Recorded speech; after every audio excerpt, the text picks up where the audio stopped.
ఇక ఏపీ రాజకీయాల్లో ఒక్కసారిగా వేడి పెరిగింది.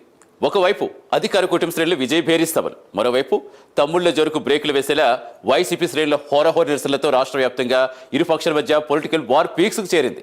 అభివృద్ధి సంక్షేమ ధ్యేయంగా కూటమి పబ్లిక్ మీటింగ్స్ సాగుతుంటే ప్రభుత్వ వైఫల్యాలు ఎండగడుతూ వైసీపీ నిరసన దీక్షలు చేపట్టింది. పూర్తి సమాచారం ఇచ్చేందుకు మా కరెస్పాండెంట్ రవికృష్ణ ఫీల్డ్లో సిద్ధంగా. ఎస్ రవికృష్ణ, చూస్తాం ఈ రోజు మొత్తంగా కూటమి నేతలు 2 ఏళ్ల ప్రగతి పాలన సంబరాలు, మరోవైపు 2 ఏళ్ల వంచన నిరసనలు. సో ఓవరాల్ గా రాష్ట్రం అంతా కూడా నిరసనలతో హోరెత్తింది ఒకవైపు, మరోవైపు సంబరాలతో చేసుకుంటున్నారు. సో ఏంటి మొత్తం ఓవరాల్గా ఎలా అనలైజ్ చేయొచ్చు?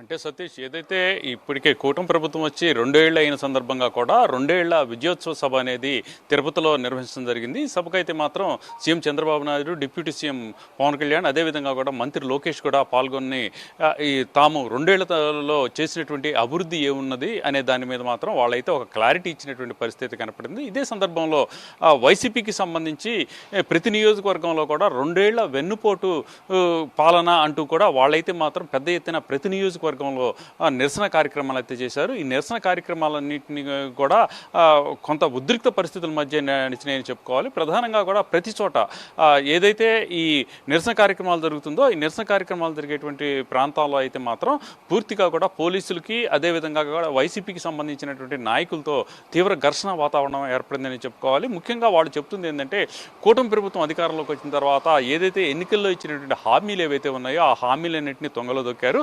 సూపర్ 6 అనేది సూపర్ ఫ్లాప్ అయినా కూడా సూపర్ హిట్ అంటూ కూడా ప్రచారం చేస్తూ ఉన్నారు. ప్రధానంగా స్త్రీనిధి అంటూ ఇచ్చినటువంటి హామీ కానివ్వండి, అదేవిధంగా యువగళంలో లోకేష్ ఇచ్చినటువంటి ఏదైతే నిరుద్యోగ భృతి ఉందో ఆ భృతికి కూడా ఎగ్గొట్టడం జరిగింది. అలాగే 50 ఏళ్ళు జారినటువంటి ఎస్సీ, ఎస్టీ, అదేవిధంగా కూడా బీసీ మహిళలకి పెన్షన్ అనేటువంటిది ఇస్తామని ఏదైతే హామీ ఇచ్చారో ఆ హామీని కూడా నెరవేర్చలేదు. ఇక ప్రత్యేకంగా కూడా డిఎస్సికి సంబంధించి అది మెగా డిఎస్సి, మెగా డిఎస్సికి ఏదైతే ఉందో అది కూడా సూపర్ ఫ్లాప్ అయింది. దాన్ని మాత్రం ఒక ఆదాయ వనరుగా చూసుకున్నారు. అది దగా డిఎస్సిగా మారింది.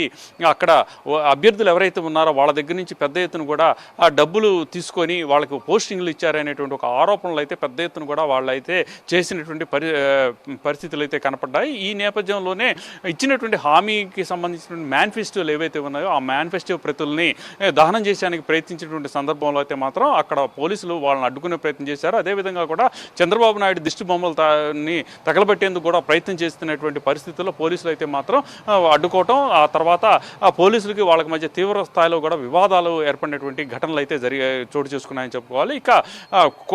ఇక కూటమి ప్రభుత్వం సంబంధించినటువంటి ఏదైతే ఈ విజయోత్సవ సభ ఉందో ఆ సభలో మాత్రం సీఎం చంద్రబాబు నాయుడు మాత్రం వైసీపీకి నాయకులకైతే సవాల్ విసరడం జరిగింది. తన 2 ఏళ్ల పాలనలో ఏదైతే విధ్వంసం ఉందో విధ్వంసం నుంచి వికాసానికి తీసుకొచ్చాను, అదేవిధంగా కూడా 28 లక్షల కోట్ల రూపాయల పెట్టుబడులు రాబట్టగలిగాను.